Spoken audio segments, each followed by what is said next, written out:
আমি সবসময় বলি আমি প্রাউড বরিশাল, আর বরিশালের মানুষজন আমাকে অনেক সাপোর্ট করে। আমি মাঝে মাঝে এরকম অনেকের কমেন্টস পাই, তো এগুলো তো ভালো লাগার। আমি ফুড লাভার, প্লাস হচ্ছে আমি নিজেও রান্না করতে পছন্দ করি। তো মাঝে মাঝে নিজে রান্না করে খাই, তখন সেগুলোর ছবি আমি তেমন পোস্ট করি না, বাট মাঝে মাঝে আমি স্টোরি দেই।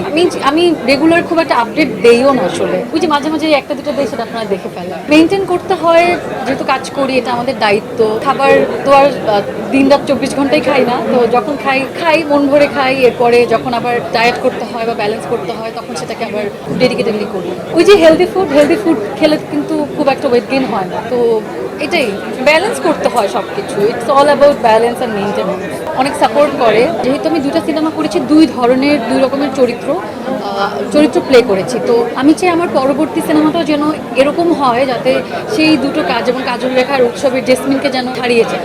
আচ্ছা, গল্পের ক্ষেত্রে আমার সবসময় মনে হয় যে আসলে আমি যে গল্পটাতে কাজ করব, এটা আসলে কি বলতে চাচ্ছে, বা এটা সমাজকে কি মেসেজ দিবে।